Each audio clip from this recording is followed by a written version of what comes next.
What's up, pals? It's your friend, producer Nate here with a little bonus episode for you. Fear not, we're still coming back next week with our next episode of Oops All Bards. That's episode 8, still on the horizon. But we have a little bonus here for you because your fearless leader, Jillian Ashley Blair Ivy, was a guest again on our friend's podcast, What Did We Just Watch? And this episode is fantastic, and we wanted to bring you a little snippet so you could get just a taste of what's going on over there. The movie they watched is Labyrinth, one of my favorites of all time. Big Bowie fan. So check it out. Here's a little bonus clip from What Did We Just Watch with Jillian Ashley Blair Ivy as the guest, and you can finish listening to the rest of that episode over on the What Did We Just Watch podcast feed, available wherever you get your podcast from. We'll also have a link in the show notes, so check it out and enjoy.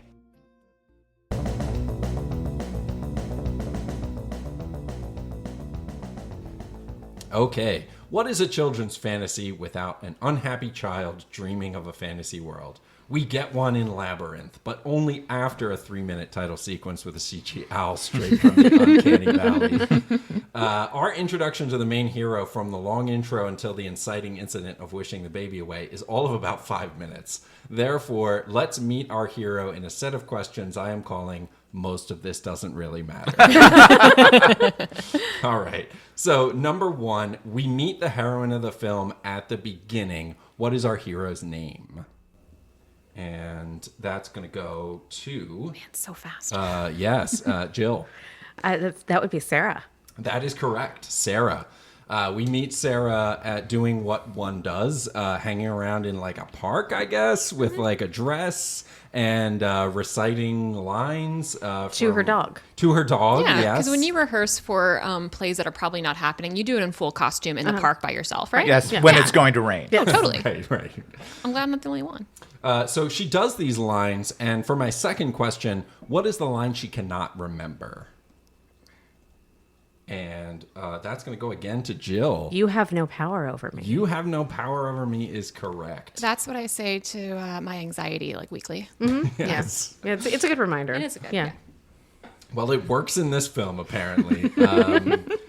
So, all right. So for this next section, I could not make this into a question because it's too ambiguous, but I want to spend a minute or two of us just sharing what are the things in this 5 minutes of intro that we get for Sarah. What are the things that she is unhappy about in her life? So you don't have to buzz it. This is just a general discussion. What are some of the things that she's unhappy about? Mostly just being too privileged. Her stepmother, so she has to babysit the baby, which she doesn't like. Mm-hmm. Her stepmother never asks her plans anymore. And she accuses her father and stepmother of going out all the time, which the stepmother rebuts with like, no, we don't. Yeah. Hardly ever. Yeah. I know. I was kind of curious about that scene because it's definitely setting up Sarah to be the kind of just angsty teenager, whiny, privileged. But then she says, like, but you do this every week. And I do kind of wonder if there's truth to that. And if they do just rely on like a stepdaughter for unpaid babysitting. And if there is something to what her complaints are based out of, it's not all warranted. But I had the same thought. Yeah. You know, Yeah. like, yeah, it was an interesting There's line no to basis add. for this. yeah, you don't know who's right or who's wrong Right. here. Mm-hmm. Right. And the thing that I think would really help it or sell it is something that I found did not make it into the movie. Apparently, in the novelization, it is explored more that this is, in fact, her stepmom, and that her mom, she sort of idolized, was like an actor. You see in some of the shots, there's like a playbill. Oh, yes. I have a lot to say Yeah. about this. Michael, please. Yes. So, yes, I believe in both the novelization and in earlier drafts. So this movie is credited to Terry Jones, though Terry Jones says very little of what he wrote is on the screen. Oh, wow. Because he wrote some, Jim Henson wrote some, George Lucas wrote some, and then they brought in Elaine May, one of the great script doctors of all time, to like be on set and come up with witty one-liners. So a lot of people had their hands in this. But there was more of a backstory about Sarah's mother running off with another actor who would have been played by David Bowie. And you can see all of this is hinted at in the production design of her room. Wow. Because you can see Yeah. an article, a review of her mom in a play, and she's Yes. posing with David Bowie. Oh my Okay. gosh. It's very quick, but you can Yes. see it. Very Peter Pan. It's of funny. the I wrote down story. the headline of the story, but I didn't pay attention to the photo. There's a lot of things, like a lot of fantasy movies. hold on. I've predicted a question. It's perfect timing, and you don't have to buzz in because this will be a go around. So you are absolutely right. We get a few shots of Sarah's room, and it gives us a little bit of clues into her as a character, and also, as fantasies tend to do, give things that may show up in the fantasy world in a different way. Love that. So we'll just take some time to go around and try to name as many things as we can that you see. I will say most of them are books, but there are some other things as well. So let's start with Jill's in the lead, and we've got and then Mo and Michael need some points. So we're gonna start with Michael. Go ahead. Well, so I've already given one. So you've Yes. got a picture of Jareth, essentially. David Bowie figure, whoever he is in real life. Yes, correct. Mo. There was a copy of The Wizard of Oz. Yes, correct. Wizard of Oz. There are 2 copies of Alice in Wonderland, or Alice's Adventures in Wonderland. Okay, I'll take your word for that. There's at least one that I saw. So yeah. She has a painting, which I assume she has done, of what I believe she has labeled slashing machine. Right? It's the thing they I thought that was encounter. like a concert poster. It could be, but it is definitely Yeah. that. It is Yes. definitely, Yeah. Oh, it could be like that's the name of I a think it was rock the name band. of the band. But it Nice. seems very handmade. But they encounter that Yes. machinery That later. machine, yes. Thank you for not saying the name of it. Yeah. So, Mo. She has a poster of, I forget the artist's name now. It's like M something, who did the optical illusion stair painting. Yes. MC Escher's Relativity. MC Escher. Yeah. Yes. Jill? She has the shelf for her stuffed animals that is missing. One of the slots is empty for the bear. I don't know if you want me to say the name of the bear. No. Okay, all right. I won't say the name of the bear. But there is a stuffed bear that is missing from this shelf. Yes, correct. Just to be the most on point, the play she is rehearsing is called Labyrinth. That is also there, yes. Was there a Peter Pan book as well?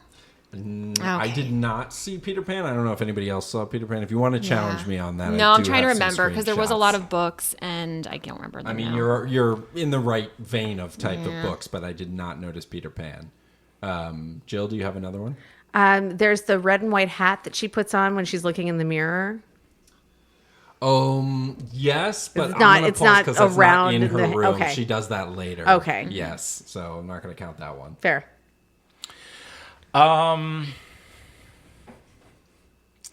She has a very Henson-esque stuffed animal. Yeah. She has That- a few. Yes, that one of which I would say is a goblin-like figure. Okay, there is a goblin-like figure. I do have that written down, so I'll give you that one.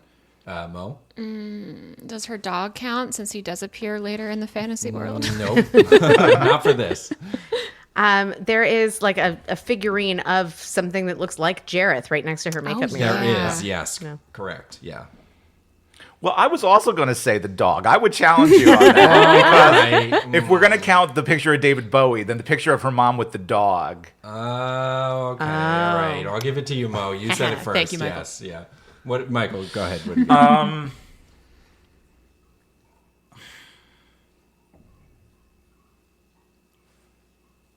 I don't know if I have anything else specific. I'll go out on a limb. Does she? Is there a worm? Is there a caterpillar or worm? I did not figure? see a caterpillar or worm. We'll give one more for. Okay. I know there's another book. I do not remember it. So Okay. yeah. Yeah.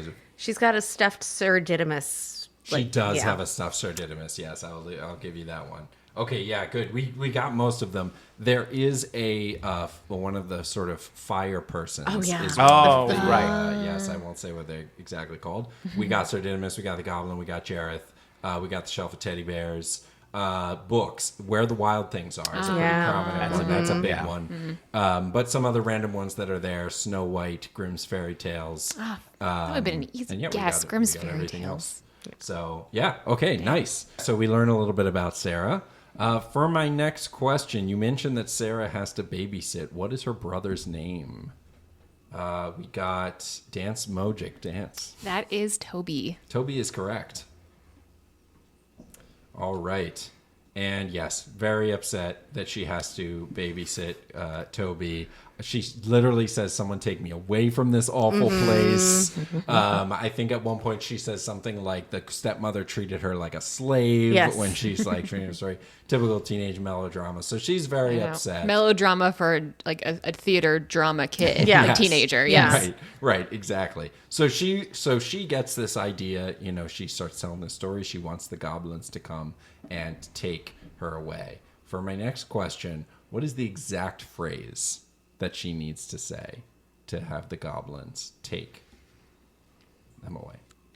Okay. Is it, I wish the Goblin King would take me away? Yeah. No, no. Jill? I wish the Goblin King would come and take you away right now. Michael, do you have a guess? Oh, I added words.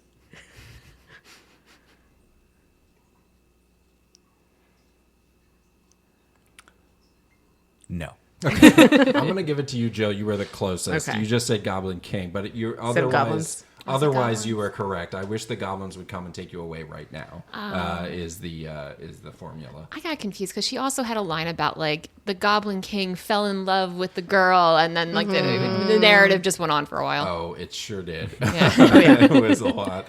And it is like weird that they're like, she has to say the exact words. And it's like, she's like basically saying the same thing, but they're like, oh, the Magic words. is very magic is very specific, specific. as is theater. That is true. That is true. One weird thing about this whole opening sequence that I learned is that the park at the opening is in England, because this was mostly filmed in England. Yeah. She then runs off screen and then runs through 3 different upstate New York towns just for those like 4 shots of her running through the rain. Wow. And then back to Elstree Studios when she goes into the house. Wow.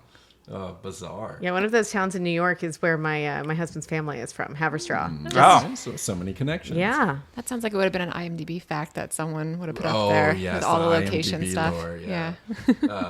All right. So, yes.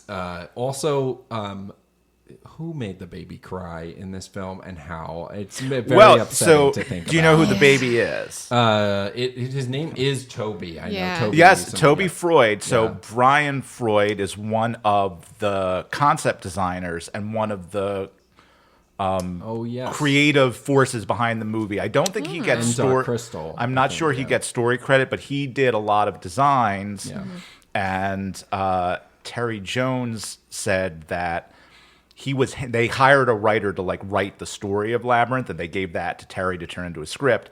And he didn't like it. He was like, I like these drawings better. So he based everything he wrote on the drawings, and then he and Brian Freud went on and had a really great series of collaborations. In this vein, if you have never seen Lady Connington's pressed fairy book, No. you should search this out. Wow. Terry Jones wrote it from the perspective of a little privileged English child who would take her diary and smash fairies Oh my gosh. into the book. So Brian Freud would draw these smashed fairies on the pages, Whoa. and then Terry Jones would write the little diary That's entries. amazing. That's There's really 2 of cool. 3 of them in the series. Wow. I can't recommend it highly. And then Oh, Brian man. Freud wanted to give a gift to his son by being like, you can tell everyone now with whatever 2 truths and a lie you do in the right. future that David Bowie threw you up Yes. in the air a few times. Well, so first of all, that's very obviously a doll. But secondly, I had heard that the original baby they cast freaked out around the puppets. And so they had Brian Freud's son, who was used to all of these puppets because Brian Freud was his dad, who wound up playing Toby. that makes sense because That he was used to does. being around the Yeah. weird. and he's around so many puppets. Yes. Yeah. So I don't remember where I heard that, and it was not in the Wikipedia page that I read this morning, but I did hear that at one point. See, this is perfect. I knew people would have knowledge about Labyrinth. I was like, I don't think I need to do too much. I think everybody's going to come with stuff. Yeah, so we do get the correct phrase. We get a sort of creepy scene of goblins creeping around the room. They have come, and the Goblin King himself arrives. For the next question, let me clear the buzzers. For the next question, we don't really find this out until later, but what is the Goblin King's name? And that's going to go to the babe with the power. That would be Jareth. Jareth, correct, yes. Yes. It's like saying Jared without your front teeth. Right, exactly. So Jareth comes in all of his glory and is like, don't worry about the baby. Right? That was very good. You could have done Bowie in the intro. I could not wait to do that. And to try to get Sarah to forget about the baby, for my next question, what does he offer Sarah? Sir D'Angelus. He offers her a crystal ball that he says contains all her dreams. Yes, very good. Yes. And so, as enticing as this is, Sarah is maybe tempted, but is not having it. She says, "No, I gotta get my brother back." Yeah, she's like, oh no, the consequences of my own actions. Right, exactly. Now, this is for the next question, and one which, frankly, I think I kind of have this question myself, so I'm going to answer this. Can anyone explain how Sarah actually gets to the world of Labyrinth? Oh, shit.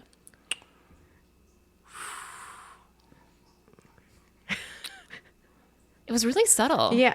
So I'll buzz in. Okay, go for it, Sir D'Angelus. Am I correct? She just appears? Like, does the scene just sort of change? He waves out his window and you see the labyrinth. Right. So, like, they're in the room, and then he's like, you would have to come to my world. And then there it is. She just walks into it. Yeah. Okay, yes, I'll give it to you. That is, Great. Yeah. It is pretty much it. It's basically like, we point to it. There's a model outside of the labyrinth. She walks over, and there we are. I hope you'll be asking the same question about how she gets out of the labyrinth, because I had to rewind that part just to be like, wait, what just happened? Yeah. No, and honestly, I kind of like that, because thinking about like the classic novels about like, Tornado takes you to Oz and the rabbit hole takes you to Wonderland. Like, it really is a subtle transition, but it's so effective too. Like, you really believe that you're one place in 1 second, and it's not like, oh, pop, you're here somewhere else. Like, you're just kind of there, and it transitions you very perfectly into this fantasy world. Yeah, I agree. I actually think it works. And it establishes that he has that kind of power. Right. Yes. Yeah, Right. but there's also something kind of dreamlike about that too, like where you Yes. fall asleep and in a dream you are suddenly somewhere else. You don't like in your dreams you don't take the time to travel to places. You just Right. are. Yeah, Right, I like exactly. that. Yeah. It also feels almost like a parallel universe, like on top of each other almost, because were those goblins like in her floorboards before time? Were they always there? Have they always existed? Or is it more like a dream place that they're at? So it kind of just overlaps a lot. And that's really cool. Yeah. All right, so we go to the world of Labyrinth. We're sort of outside of the labyrinth, looking at it. David Bowie establishes the stakes of the films. The baby is in the castle, in the center of the labyrinth, and you have to come and get the baby. You have to make it through my labyrinth. For the last question of this round, how much time does she have to get through the labyrinth, Sir D'Angelus? 13 hours. 13 hours is correct. Seems unlucky. The clock is set at 13 hours. By the way, that has almost no bearing on it. That goes out the window almost immediately. So I actually does. throughout the movie I was taking notes of the timestamps of like what does the clock say, and it does continuously move forward. So at least there is not a continuity issue there. Yeah. But yeah, it doesn't really matter. He comes in one point and speeds up the clock, and it's like, okay, but how long have we actually? Right, exactly. All right, fantastic. We've made it to the labyrinth and the end of the first round. Mo, would you like to read out the scores? Yes. Currently in third place within this labyrinth, getting very lost, is myself with 4 points. In second place is Michael with 7 points. And in the lead is Jill with 8. Oh, Michael, it's on.